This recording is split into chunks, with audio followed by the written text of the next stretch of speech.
bir devlet milli kimligini paydo qilamiz deb Liang Qichao Jonghua Minzu degan bu Jonghua degani Liang Qichaoning o'z vaqtidagi buning ichida hamda u Xitoylar o'z oldiga hech kim bilmaslar samay bu Jonghua millat deganimiz buning ichiga Mongol musulmon vaqti Uyg'ur deb degani yo'q. Qo'ydaydi. Musulmon ondan keyin Tibet Manjola Xitoy deb o'z ichiga olgan. Ammo lekin bu hozirgi kelganda bu Jonghua millatimi o'z vaqtidagi u qalpoqma emas. Hozir Parat apandim deganga o'xshash faqat Xitoy millatini ko'rsatadigan boshqa millatlarni shuningga o'zgartma deydigan bir asldagi qalpoq kichigilab uning mazmuni o'z vaqtida Liang Qichao buni yaratgan vaqtida maqsadi ma'vu 5ning hammani shu qalpoqning ichiga kirgizma degan. Ama hozirgi natijada bu qalpoqning ichida faqat Xitoylar yashaydigan, boshqa hammasi shu Xitoy bo'lgan vaqtida bu qalpoqqa o'tidi degan menda bir nemini ko'tarib chiqdi. Shuningga hamda bu nima degan vaqtida Xitoy millatchiligininki bir qo'rol bo'ldi. Hamda u ya'ni Xitoy desa Xitoy biladi. Hammasi Xitoylashsin desa o vaqtida o xalqaraning hozirgi zamon davlat degan mafhumga uyg'un kelmaydi, madaniyatga uyg'un kelmaydi. Shuning uchun buni yaratdi. Masalan biz kelgusida Sharq Turkiston mustaqil bo'lsa, bu Sharq Turkistonning ichida Qozoq, Qirg'iz, O'zbek, Mongol, Shiba hammasi biz bilan yashaydi. Ular o'zaro bir-birisining o'z millati kimligi ayrim. Ammo lekin sirtqi chiqqan vaqtida ular kim bo'ladi? Davlat vakillari bo'lamiz. Bu davlat kimligi. Bu hukum. Ama Xitoy buni hozir bütün Xitoylashtirib ishlatyapti. Demakchi o'g'ini Parat apandimninki 100% to'g'ri. Shu Uyg'ur hammamizni Xitoylashtirma degan gap. Xolos. Bu xuddi o'z vaqtida nima qilingan kommunizm iddiasi keyin Junguchun kommunizm deb oyog'i chadin bijni qo'yilib o'zining nimasiga salamiga dashatgandek iste'mol qilinibdi-da bumi. Junxo'ga atalgan shular. Sotsialist yadroli qimmat qarshini ta'kidlash va yetildirish uchun turish debdi Xitoylar. Sotsialist yadroli qimmat qarshi deganda nimani ko'rsatadi?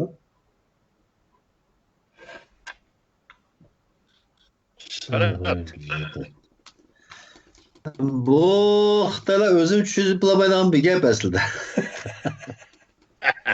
Aslida ezib turadigan gapkan bu zaten. Butunlay samonini aytib belasidigan bir nima. 8 moddani zaten jo'shsiz tek modda-da. Bu yerda hamda hozir herhalde Xitoyninki milliy yangini yuksaltish uchun bular. Hozir Xitoyning ichida. Chunki hozir hamda tüzümlerge karşı mı hazır Xitoyninki komünist tüzüm biraz tehlikeye kirib kaldı ya. Bütün dünyada CCP deydigan bo'lgandan keyin bu CCP'ni muhofaza qilish uchun jamiyatda sotsialistik ongni keliştirish, bu bir tüzümni qo'llash uchun o'tirib qo'yilgan bir modda bo'lishi mumkin. Chunki hozir Xitoyninki duchor bo'layotgan masala tüzüm masalasi, rejim. Mesela dünyanın köpünç yerlerde Xitoydan ziyade komünist rejimga karşı dünya şu an. Yani köpünç devletler biz Xitoyga karşı demeydi, komünist rejimga karşı dediniz mi? Onda vardı bir yerde hazır Xitoyning komünistik rejimi biraz xatarda. Ve o bir xatarligini qo'llash uchun yani Xitoy Komünist Partisi haqida elib berilayotgan tashviqotlar tabiiy shaklda Xitoy xalqiga ta'sir qildi bu.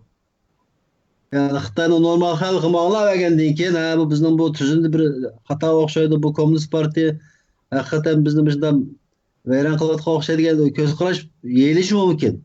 Bu yerda sotsialistik ong bilan uning qarshi bir to'saq, yani ideya jihatdan bir to'saq qilmoqchi, o'zini qo'daydigan. Men ashta tushundim. Sotsialistik yadroluk qimmat qarash deganida agar biz buni qisqacha mening esimda qolgani bo'yicha deganda uning birinchisi partiyani so'yish. İkincisi vatanını söyüş, sadakat buluş. Partiyeni söyüş, kimni söyüş? Kompartiyeni söyüş. Kompartiyeni söyüş, kimni söyüş? Xi Jinping'nin gepini anlap çoğun adam deyiş. Manal degende, tercüm kısak. Vatanını söyüş degene kimni, qaysı vatanını degende Xitayning vatanı. O Xitayning vataniga kim vakil? Xi Jinping başlık Kompartiya vakil. Yanılış yığıp akilip, yani şu Xi Jinping'e sadakat bildiriş degan gap. Ben de degan vaqtida şu ikkisi asosiy hamda uning qolgan yadroluk qimmat qarashi degan gap hammasi xalqaradagi insoniyatdagi taraqqiyotning qimmat qarashini o'g'irlagan. Qolganlari nima degan vaqtida uning ichida mening esimda qolishicha rostchil bo'lish, Ohoy. bir-birisiga qarindosh. Pek güzel ha o narsalar. O sosyal Müşahede bir alaka humoristik bir nimi tartışma bo'libdi-kan to'rbakda. Bir ko'zim tushib qoldi. Alaka g'arb dunyosidan barliq kelgan bu kommunizm ideologiyasining fikrlari. Ama g'arb dunyosi buni olib ahvatga otdi deydi. Xitoy buni tiyib ekilib, o'zining beshiga toj qildi. Uning nimasida foydalanib turib, bugungi kuna kadar aldamchilik bilan davom qilyapti degan shaklda ketdi. Nimalar, munozirlar. Sosyal Gorbachevdan keyin Rossiyaning tuzumida nimaga qarab kapitalizm qarab menish bor, sotsializmdan voz kechish bor. Xitoyning va bundan boshqa Janubiy Chovshan, ya'ni Koreya, Janubiy Koreya, Shimoliy Koreyaning siyosati ikki davlatlar Kuba. Üçten başka dünyada sosyalistik fikrini bayan kıldıran yoki komünizm iddiasini targ'ib qilgan başka devletler var mı? Vietnam. O Vietnam Xitoyda qizil emas yana. Ama yana sosyalizm. Asasen Çünkü sosyalizm de ama bu yerde Fransa'nın bir tesiri olduğu için yani o Xitoydaki komünizm şekilde dünyaya çıkanda gidiyor. Ha şu da. Bir yerde yani bir hukum jihatda xatolikmi bor, jiqadamni qaymoqtirayotgan. Kommunizm bilan sotsializm ikkisininki farqi bak cho'ng. Sotsializm degan undan keyin g'arb sotsializmi bilan Xitoyninki va kommunistik davlatlarning sotsializm degani yana ikki narsa.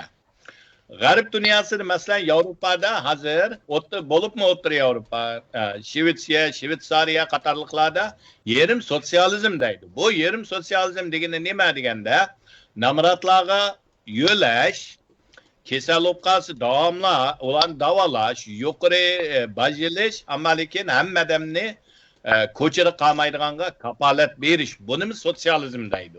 Sosyal güvenlik. Degan vaqtida barobarlikni jiqaroq ta'kidlaydigan.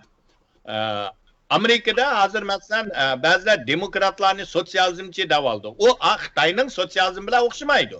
Bu g'arb sotsializm shaxsiy mol-mulkni qo'g'daydi, shaxsiy erkinlikni qo'g'daydi, so'z erkinligini qo'g'daydi. Xitoydagi sotsializm shaxsiy mol-mulki yo'q. Hamma nima, hammamizningki amaliyotda shu taxtining ustida o'tirgan shaxsininki, Xi Jinpingning Xitoyda. Bu yerda hukmlarni azroq olib olishimiz kerak. Kommunizm degan bo'lsa, u bir xiyoliy tush. Bu insonlarda biron-bir tartib bo'lgan. Masalan, Platonning yozgan xiyoliy davlat degan bir yoki mamlakat degan bir nemisi bor, bir asri bor. Platonning yozgan. Ondan keyin Al-Farabining yozgan yana birisi bor. Tarixda jiqda bir xil xiyoliy, hammadan barobar bo'ladigan, shunda bir jamiyatni arzu qilgan. Ilqi bo'zakni bo'zak qilmaydigan, hammadan tang barobar yashaydigan, namrat yo'q bo'ladigan. Ammo lekin insoniyatning qurmishida u mumkin emas.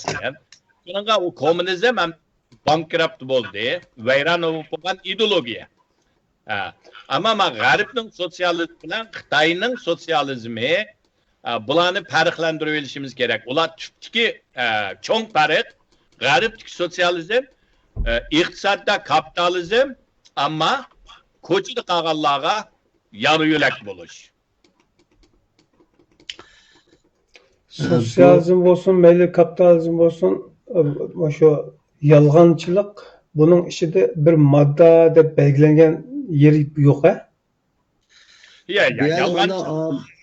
Ammo Xitoyning tabiatida bu yolg'onchilik ajoyibki. Mayat bir narsani Elçin efendim degeniga bir tal qo'shim chiqib qo'yay. Kommunizm o bir ideologiya. Sotsializm degan gap bir jamiyatning tuzumi degan gap bu. Bu yerda bu ikkisiniki yani komünizm hiçbir zaman bir devletin tüzüm bulamaydı. Yani komünist tüzümde tüzüm yok. Sosyalistik tüzüm var, rejim. Yani sosyal rejim cemiyet yani ictimai bir tüzüm boğanlık için o köpünçelik insanların akalli hukukunu kodaydıgan bütün devletlerde biraz sosyalizm var. Yani zaten ictimai hukukunu sosyal güvenlik deydi zaten. Sosyal güvenlik biraz daha insanların hayatıyla münasebetlik. İdeolojiye o bir komünizm bir ideolojiye. Yani o gaye. Hiçbir zaman bu bakan bir narsa emas zaten inşaatmak diyendek. Ama Xitay'a kelgende hemen her şey özgür biz.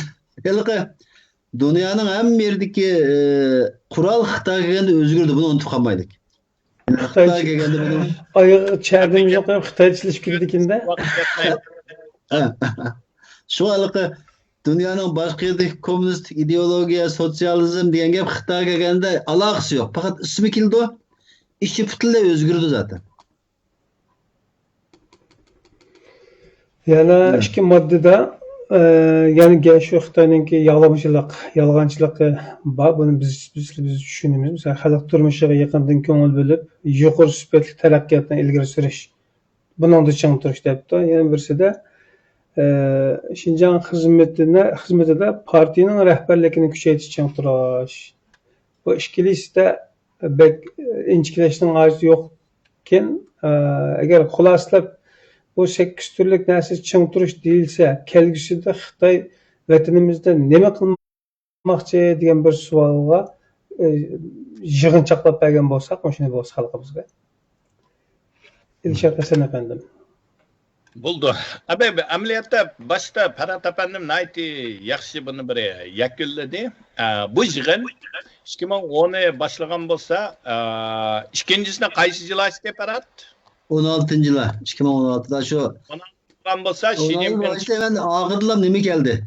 Çönçengo geldi ya. 2010 birinchi qitim echilishi bular tadqiqot deb badi. Mana degan vaqtida echilishning oldida 2009dagi Urumchi qirg'inchilik ipagandan keyin Xitoy bizning vatanga jiqlagan Xitoy xizmat tekshirish degan nomda avatib ba'zi Uyg'urlarninki qalbi so'zlarini angladi. Hayajonli ba'zilar so'zlaganlar bo'ldi. Şunun olan 2012-10 bu Şinjan hizmet yığını degan namda yığın açtı. Bir mi Uygur yok. Neme için yok degende bir yerde bula yepik içilgan yığınları var. Bu yığınlarda şu tekşürüşlerini, şu vakalarını uç kaşkara kandak kılıp hal kılış doğruluk 10. yılı plan tüzgen bolsa 16'sı da bir xulas kıldı bunu. Xulaslab mana degan vaqtida Jang Chunshyanninki tutgan yumshoq yo'lining yana deganninki kutgan yeriga mangmaganligini ham Xi Jinping qaytadan buni yo'lga selish uchun 2016 ochdi, undan keyin Chunchangona keldi. Ham bugungi kunda bu yig'inni nima uchun ochdi degan vaqtida birinchidan shu 16dan bugungacha bo'lgan 4 yildagi xizmatni yakunlash, ikkinchidan xalqaraga javob bu amaliyotda. 2016dan boshlagan bo'lsa, 2016ning yil oxirisi Chunchanggoning kelishi bilan lager chiqishga boshlagan. Biz uni his qilolmabdik shu vaqtida. Chunchanggoning kelishi aslida siyosatninki Tibetga qattiq qo'llikni yo'tkash. Mana deganda bu yig'in bugungi kunda shu 4 yilning ichida Chunchanggoning lager, turma bu xizmatlarga bir xil yakunlash, Uyg'urga ipag'an milliy qirg'inchiligini to'g'ri siyosat dedi. Uch qashqar dedi. Bu hem xalqaraga, hem Xitoy o'ziga, hem mana degan vaqtida Çinçengo qatarlıq xalqaraning jazosiga uchragan bu Xitoylarga bir medet veriş. Xitoy merkezida. Kanat keriş, he? Ha, ularga qanot kerish. Hamda Xitoyning bu yerdagi bu xalqaraga bu yig'in orqali bergan signal nima deganda nima qila olaysa? Mening yanchug'imdagi narsa, men yanchug'imni sevib oldim. Deb xalqaraga mana degan vaqtida bir shilting etish. Shuning uchun hamda qog'ini nima degan vaqtida xalqaro texmi kuchlik inkas qaytarish kerak. Biz shuningga texmi kuchlik safarbarlik qilib, va qo'limizdan kelishicha bo'libmi musulmon dunyosini, masalan, mana shu kunki BDT yig'inida hatto Turkiyaning ochiq oshkora Xitoyni ayblashi hammamizni nihoyatda xursand qildi, bir xil umidvorlik qildi. Shuningga agishib, agar yana Turkiyaning beshi bilan, boshlanishi bilan Malayziya, Indoneziya, Arab davlatlaridan bir 6-7 davlat bo'lsa qo'shilib, buningga mangsa Xitoy cho'chiydi. Buningda hamda yana bizga texmo yo'lninki mushkulligi, vazifamizning ig'irligi, ama umidvor bo'lishimizni ko'rsatdi. Chunki bu yig'in xalqaro javob qaytarish degan gap Xitoy bu besimga javob qaytaryapti. Bu besim nima keldi? Bu besim mushu chet eldagi Uyg'ur shaxsiy tashkilot hammamizning tirishchanligidan xalqaro safarbar qildik. Shuning bilan birga Xitoyga besim bo'ldi. Bu besim Xitoyni mushunda yig'in orqali javob qaytarishga majburladi. Bu demaklik umid bor. Bu umid. Ama yo'l mushkul. Onda asalla hal bo'ladigan emasligini bizga bildiryapti. Uni qayerdan ko'rdik? Xi Jinpingningki hakavrligi, vahshiyligi, ashu qirg'inchilikning hammasini to'g'ri qildinglar, to'g'ri ekan bu siyosat davomlashimizligini dunyoga nima qila olaysa deydi. Shuning uchun qila oladiganimizni ko'rsatishimiz kerak. Masalan, bu yerda men nihoyatda ta'sirlanganim Fransiyadagi Dilnur xonim, singlimiz. Oktabrning oldi kayinda butun Fransiyani titirtibdi. Hamma yerda bizningki ko'k bayroq, rang. Biz mushundaq davomlashtirib, har bir o'zimizning turayotgan davlatida shunda ta'sir ko'rsatib, shunda tavr talisak, ishini Xitoy chekinadi. Bizga fursat keladi. Xo'sh, rahmat, Farhod efendim. Farhod efendimninki Endi bununda ben İlişat efendim deganlarini tekrarlamay, faqatla boshqa jihatdan. Bu hakikaten bir Xitoylar uchun ham xulosa yig'ini oldu. Ondan boshqa dunyoga degandek bir javob. Hem cevap hem ondan keyin sen nima qila olaysan deb ham bir o'ktamchilik bo'ldi hamda. Ama bu arada Xitoylarninki Uyg'urlar haqida şeytanın aqliga kelmaydigan bir o'yini başladı. Bence. Bu Xitoyning Sharq Turkistondagi irqiy qirg'inchiligining ikkinchi bosqichi başladı şu an. Bence. Ama bu ikinci bosqich başlaganda Xitoylar öyle bir yol taptı ki bence şeytanın aqliga kelmaydi bu. Bütün dünya yana aldığını kütüdü qaranglar. O nima qanday desam, men hamda xato olsa birlikda tartishaylik. 9-oyning 2 kuni Xitoy Tashqi ishlar ministrininki so'zchisi bayan ayol Ho Chun-yung Amerikaga bir masala javob beraman deb Uyg'urlarninki nopozini biz qo'llab kelyapmiz. Sizlar bizni irqiy qirg'inchilik deysizlar ama biz 78-yildan beri Uyg'urlar nopozini qo'llab keldik. 5 milyon 500 ming nopoz, bugun 12 milyon 700 ming oldu dedi. Diqqat qilmasanga. Ve dedi ki işte sizler Amerikalıklar 5-20 milyon Indiyalıklarını kırıp hazır 500 milyon düşürüp koyduğunlar kanda kasımız kırınçlık kıptık dedi. Bu yerde menin kalam takılgan narsa 13 milyon 700 milyon Uygur. Bu bugünkü Xitay hükümetinin resmi eğizden oturuşka en yukarı rakam. Elbette bizim o postumuz 25-30 milyon ama bugünkü Xitay bizne o ılıkı mağdı kırnaşamaydı dep 8 milyon 1, 8 milyon 2, 8 milyon 3 dep sanagan. Onlap emez birlep sanap kelgen. En ahırda 2014 yılı mı 2015 yıldaki resmi sayılamda Uygurlarını 13 milyon 11 milyon 300 mı ilan kılandı. Bu bende belki müşavakçı var. En büyük asas mesele nime? Huaçuyu'nun kin yanı bir Xitay emeldarı mı 12 milyon 500 mı yakın bir rakamda oturup koydu. Ama ötken yılı yanı Xitay'nın moyum ağızlarından birisi bizden Nuri Türkiye Bey ile münazır kıra vaxtıda sizler bizni bu neçe milyon Uygur'un lagara solap koydu deysizler. Uygur degen zaten 6-7 milyon nopos. Biz kanda kıl bulanın birilerinin lagara sokumuzda karanlı bir adazı 3 kıl rakam var. Bu 3 rakamın hemmisi Xitay'nın resmi eğizini bergen rakamı. 13 milyon, 11 milyon 300 min resmi ilan kığını. Hemen akıdın Xitay halkara resmi ilan kıldı. Xitay'nın resmi ağzı o. 6-7 milyon Uygur. En ahırdan da 12 milyon 700 min. Bu nemeden bir işaret verdi? Bir, Xitaylar dünyaga irqi qırınçılık qılgan bolsak nopos nemiş köpeydi dep dünyanın kalısı kaymak tumakçı bu bir. İkincisi Şarkı Türkistan'da Uygurların noposunu yani bu noposunu özüne bilsen Xitaylar 2018 yılı 7. aydan tatip lagerdeki bazı kişilerini yani 500 min 1 milyon kişinin içkili toşuğunu başladı. Ama ondan keyin nurgun yaşlarımızda işlepirimizde Xitayning ichiga ketib oldu. Ular tekrar qaytib kelmaydi. Ondan keyin lagerda chiqqanlarimiz zaten o'lib chiqdi. Yani biz bilmaydigan hech kimning xabari bo'lmagan bir muncha o'limlar yaşandı. Yani nüfusumuz bir şekilde azaldı biraz.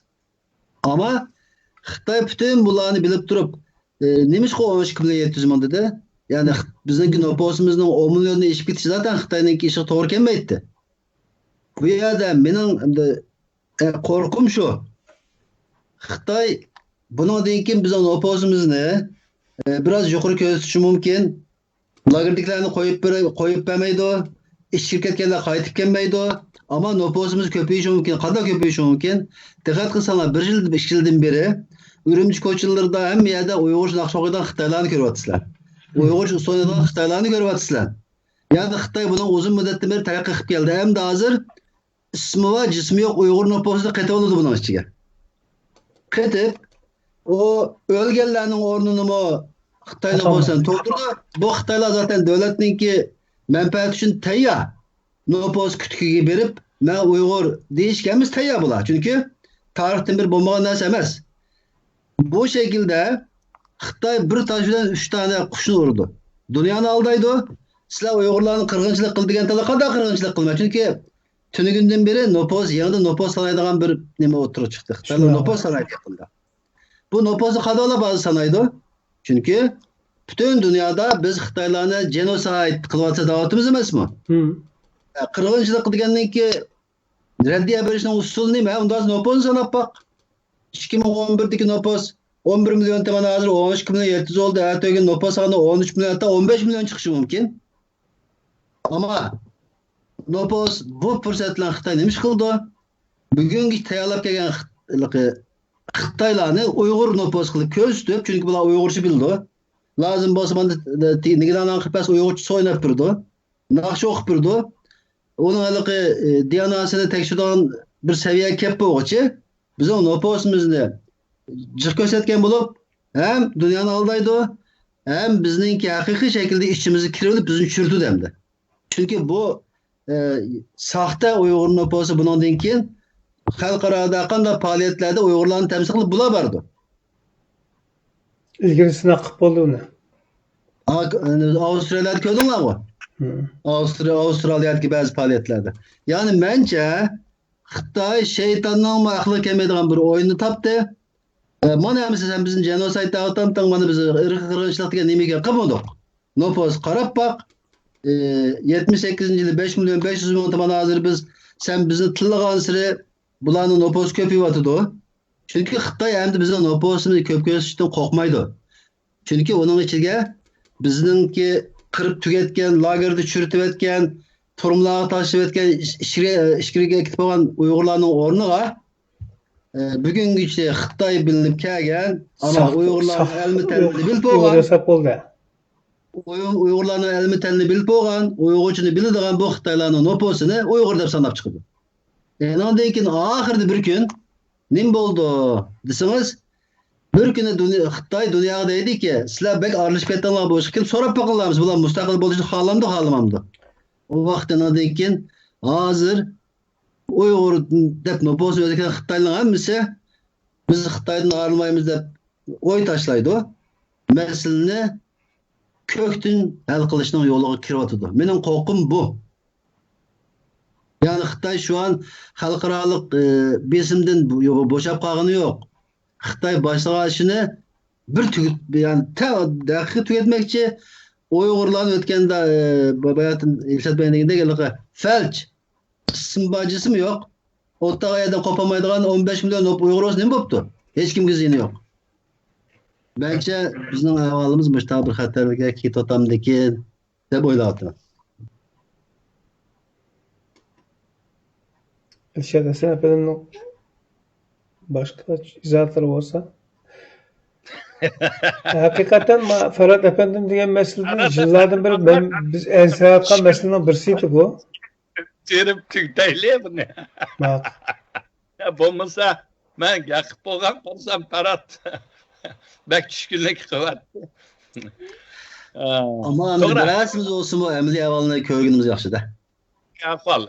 Ya o ameliyatni ko'rib, eng yomon tarafini ko'zlab turib, eng yaxshi tarafiga tirishimiz kerak. Agar uni xiyolimiz bilan hamisha atla hal bo'lib ketadi deb turib yo'l tutsak, bugungi kunga qoldik endi. Shuning uchun to'g'ri, men o sizninkini nima qilman. Men shunga javob qilayotganim shu. Uyg'urni oxirgi qutuldirdigan, ya'ni o'zimiz. Biz buning natijasini ko'ryapmiz. Abeyman deganga o'xshash Fransiyadagi singlimizninki, Dilnur singlimizning Fransiyaning taftishi, shuningga o'xshash Turkiyadagi ko'chalarda saqchilarningki ba'zi vaqtlardagi aralishiga nim qilmay har kuni shu mashinaga uyan o'tayotgan yo'llarda taqtaylantirib, menimiz Uyg'urni qutuldir degan yosh qiz o'g'illarimiz shularningki natijasini ko'ryapmiz hozir.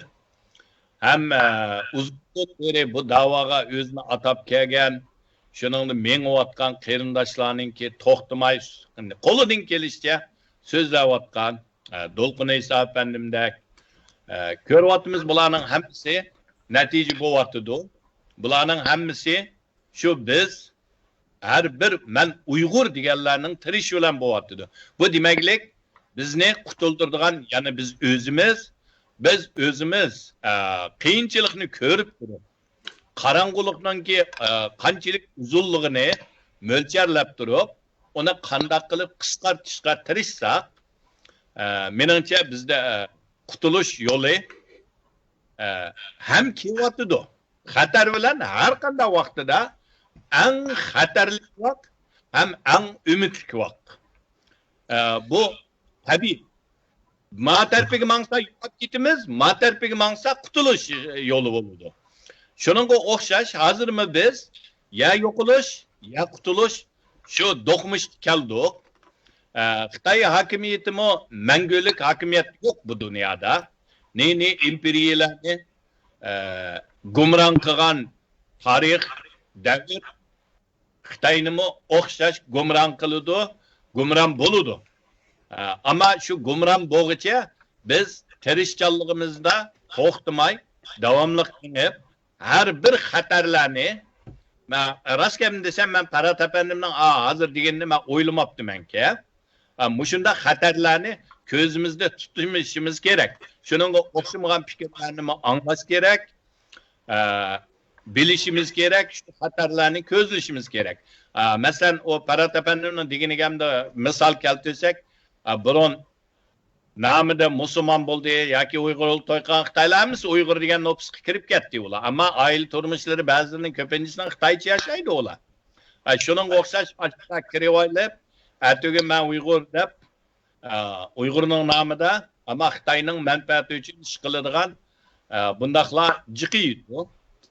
Ammo lekin ular hargiz umidsizlanmaslik kerak. Demak biz ben bir ikrat koyayım. Benim bunu oturup koyuşunun sebebi halkara paş kılaylık demekçi. Mesela ertesi gün gruplar berişi mümkün Şarkı Türkistan'a ben bunu değişinin sebebi kızı kazan su koyuşamaz. Ben zaten özlemdim ki her gün ruhlanıvatkanının sebebi ümit var. Boğallıkım için ruhlanıvatkanım. Bu mesela oturup koyuşunun sebebi bunu bilip kalaylık. Yani bu paş kılaylık. İştik Ya bu mesele paş kılaylık. Ya eğer burun işlenmeydi karanlar. 5 yıl burun Xitay'da kılgan bolsak dünya işlenmeydi. Bu gel işindi. Çünkü Xitay'ın ertebeşi nemeden bildi. Xitay'la Şarkı Türkistan'da oyun oynayatıdı. Tak tünüge 7 milyon geldiğinde bir kişi de 15 milyon çıkırıp etti. Bunun için mandamada oyun var desek dünya işindi bunun. Benim bunu oturup koyuşunun sebebi hem tedbirini tapaylık, çağrısını tapaylık hem ağzından başlap halkıranın kulluğuna su kaçıraylık. Yani dünya bunu bilsin. Ağzından başlap nutuklarımın arası ketip Xitay'ın yeni oyunu mesela. Buna mesela Dünya Uygur Kurultayı'da bunda bir göz karış buluş gerek. İrşad efendim devamlı Xitay'la bilen sohbet kavaktı bunu oturup koyuş gerek dep oylap şunu bir yerde paylaştım. Fikrimdeki ki yani buna nereden oturup koyuş Xitay'la mı örgütüdü? Biz belki kendimiz kese hakla bilvaldık ya bunu da. Onun için ben bunu oturup koyuşumun sebebi çağrısını tepiş, halkara paş kılış ve özümüz bunun karşı muhafaza kıldığın bazı tedbirlerini izlep tepiş. Yani kalla katırış. Benim maksadım kalla katırış. Bu muşu meselede yani bir ilgiri oturup koyulap çıkaçılık kılanmagan ama kişiler hazım kıpılamagan yoki tasavvur kıpılamagan bir mesele düşkenti. Olsunmu şu çıray turmuş texnikasi paylanıp turib Xitoylarning Sharq Turkistonda bir tarix to'xtatib, ma tarixdan itiboran ba'zilar dediki 1949dan boshlayli, vatanimizni besib olgandan tartib hisob bo'lsin dedi. Ba'zilar dedi yo'q, uzrab ketadi. Ham kona hisobni bek jiqib olganim bor. Shunga eng yig'inchoqlab o'sha oxirgi kampir yig'ili deb 2017'den başlap 3 yıl işlediki nemisini deydi. İlgiri boğalarının işi de. Yani 2017 yılda itibaren vatanımız Şarkı Türkistan'da bir kırgınçılık oldu. Kampı banası da. Nurgun insanlar öldü. Ve bir kırgınçılık var. Şu muş tarihte itibaren şu yerde destigen, şu yerde yaşayan, hakimiyet tutup hizmet kılgan veya ki setişçilik ya ki baş neymiş olsun şu toprakta mevcut ekanligini, yaşaganligini isbotlagan bo'lsa, şunun arxivini turg'izib chiqish. Endi shu Xitoyni tutib kelib, dunyoni nerede topsak, sen ma tarixda shu vatanimizda bo'lib ekansa, turib ekansa, sen nima ko'rding, nima qilding, nima qilganini anglading. Ya shohidsan yoki javobgarsan deb tutilgan bundaq bir narsani jakolash uchun Xitoylarning shu Sharq Turkistondagi tajovuzchi Xitoylarning tufradan tartib nimasigacha qanchalik yig'alsak shuning arxivini to'g'izili degan bir fikr edi. Tamam, qarang mana bu fikr bor. Fikr demek bo'lgan narsam shu. Masalan, o'tirib qo'yaylik, fikr qo'yaylik, endi sizningki degan narsani texnik jihatdan qanchalik mumkin bo'lganini unutmayman. Mening kasbim texnologiya emas. Aytadiki, mening shaxsiy qanaatim bu kuch ishi u. Hani bir davlat seviyesi kâsız kılalayız onu. Hazır bir yerde xalqaradagi 4-5 tane teşkilatdan kılalaygan iş emas. Hazır mesela biz özümüzün arxivini to'g'izdik-ku. Mening unutqanim yo'qolib ketdi deb mahvalliq. Muşunun ta'til taraficha, o'lib ketganlarga topqanim bor. Eki qiyin o'z qiling, muşu çağrılarning birisi ham. Muşu biz lekin men sizlarga o'tirib qo'ygandan keyin buni yana bir kuchaytirdik. Chunki muşu ashnaga foyda qiladiki, u chaqda hozir shu kopiyasi bizning Uyg'urlik qiliqqa kirilib, vatanimizga kirib, yer tuzmoqchi bo'lgan Xitoyning ishg'oliyatiga yordam bermoqchi bo'lgan Xitoylarga buni signal qilib bersak, ha, to'xtab men yemegan mantining pulini to'lab qolmay degan yoki akilish uchunchi buni bir yoki qo'yliq qilib qiqish kerak bir ishgan deb qayta takrorlagan bo'ldim, ya'ni ta'kidlagan bo'ldim. Bo'ldi işte çağrımızda bo'lgan gap, çağrımızda. Allah razı olsun. Bugünkü plan qilgan temam ishada tugidi. Mana oxirgi ikki masaladan birisi Ilhom To'xtaepaninki bugun 2020-yillik Nobel mukofotiga erishilmaganlik bir masalasi bo'ldi. Ya'ni buning taqdim berilmaganlik masalasi. Agar bu to'g'ri to'xtalishga xohlasangiz 2 minutdan qistirib bo'lsa anglaydi. Qanday dediki bu bir acayip iş oldu. Uygurlarla mandilar dünyaya kelgan bo'ldi deb fikir qildi ekan. Ba'zan deydi bu acayip katta iş oldu. Bütün dünya Uygurlar tonuldu debdi. Ama bu aylanib kelib açlık açarchilik tugutish ishxonasi yani açlık iskilat nimasiga berilibdi bu. Aç gözlerini cazalagan bo'lsang ochlar qolmaydi degan fikrlarni tushdi o'tirg'a. Şuna qalib Nobel mukofotining oxirgi vasiyatlarini qo'lda tutayotgan amonatdorlarning xiyonatlar o'rtaga chiqayotgandek his qilyapmiz. Kuchli zaten egizbeslik chekib. Siz bu haqda nimalarni o'yladingiz? Ozroq to'xtalib o'taylik bo'lsa. Ammo degan vaqtida esimda kulib anglagandim, bir dedim-ku deyman. Dolqin esa rais qurultayning işte bir çaqchaq qilgandan o'rin degan BDT'ga kirishning oldida hamda bu 5-10 yilning oldidagi gap. BDT'ning ishigidan kirishdan burun bizning dardimiz dunyodagi eng og'ir dard deb kirimiz. Ama kirib u yerga kirib ba'zilarningki dardini anglab bizim tang yig'lab ketib bizni bir hayron qolgan bo'ladi degan shuningga o'xshash. Ham bu gapni buni takrorlashimdagi sabab biz uchun dunyoda bizdan zulm tatgan boshqa millat yo'q. Ama dunyoninki Mesela Nobel mukofoti u bu beradigan yoki davlatning siyosatini bekitadigan siyosatlar uchun ularning oldida bizning masalamiz yoki 4-chi ya 5-chi masala. Mana degan. Shuning uchun biz mana tunagan soat 5 qo'pib, shuning natijasini saqildim. Anaga baganni ko'rib shuninglar o'tirib tunagan umid bilan bir Twitter qilgandim. Uyg'urni bir hayron qoldiradigan qo'sh xabar yozishga deb. Bugun aytgan shuninglar xabarim kelmabdi. To'liq qarab esibman, qarabasqanga hayron qolmaydigan bo'ldik deb Xitoy she'ringiz taqib qo'ydim. Shuning o'xshash. Tashkillashtiramiz. Chekengi to'ng'al deb maqolalar qilibdi. Ama ya undaylığı batlaşının haceti yok. Batlaşının haceti yok. Ayet yaxshi bo'ladi. Biz uchun berishga tegishli. Balki har xil sabablar bo'lishi mumkin. Xitoy kuchlik. U bagan idorasininki BDTninki ochliqqa kapolat qilish komitetininki boshlig'i Xitoyninki sobiq yezigilik ministrining muavin ministri ekan. Mana degan vaqtida hamda da ularninki ta'siri bor bo'ldimi o'qimaymiz, ammo men Nobel mukofotininki tunagan qanday berilishini bir izladim. Hech kimga demaydi ekan, shu ovoz berib oxirsida kimniga qaysi guruhga nomzodlarning ichidagi eng yuqori bo'lsa chiqar ekan. Menimcha uni yog'in etmaydi. Ham demak, shu ovoz berdiganlarning ko'z qarashida bizning masalamiz dunyoning birinchi reytida emas ekan. Agar ularning hammasining ko'z qarashida bizning masalamiz birinchi bo'lgan bo'lsa, Ilhom afandiga ovoz jiq chiqardi. Bu demaklik nimani ko'rsatdi? Ularni ayiblamayli. Demak, bizning xizmatimiz texi yetarli bo'lmadi. Har dunyoning siyosiy sahnasi turdigan odamlarga bizning masalamizni yana birinchi qilib ularga yetkazamidik. Shuning uchun vazifa ig'ir, yo'l uzoq, mushkul, ama ranjimayli. Shu. Har birisining o'lchami bor, o'zining bir jarayoni bor, uningga qarabla biz ranjib ketsak, u vaqtida bo'lmaydi. Ranjish biz ranjiydigan davrda emas.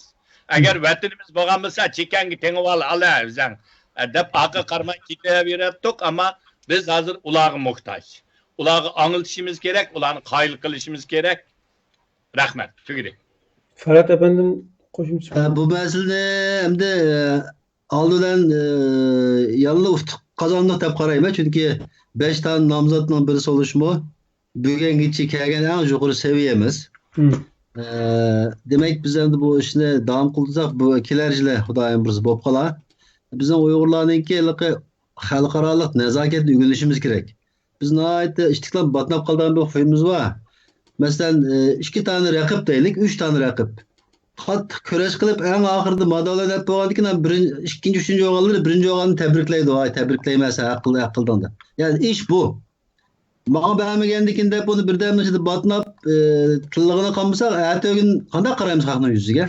Biraz xalqaroliq nazokatni o'rnaylik. Ya'ni yomonlik aptalning hojiniga ziyon. İnsanlar bizni apırıp ta 5'nin birisi qıptı, yani 5'nin birisi optuk. Bu küçük iş mi? Şuna hem de bu hayata ilişat pay diyendek, bunun meyislenmey, bunun küçüğünü azırak kaptı o. Yani biraz tırşaylık deyip bunu kaygıda küçük aylandırsak, bizim için faydası var. Ama azı birden önce de alaka şimdi hem birazını taşlayıp batnap kessek, halkının bir neresi kem olup kalmaydı. Kessen ket, yola ayette koyup oturuyordu. Onun için bugünkü dünyada Uygurlarının Xitay'dan başka hiç kim kapıda hakkı yok. Yani maksat enek olsun. Açığı olsa Xitay'a çıkar. Halkara sana yardım hatemlerge batnap, mani az kıp koydun, anca kıp koydun da nim kıldığını aldığımız gereken, üstüp kendimiz gereken tepki yüksek bizim işimiz mahmaydı. Biz medeni insanlar oluşumuz gerek. Medeni. Halkaralı kurallara başka okşa uyuşumuz gerek.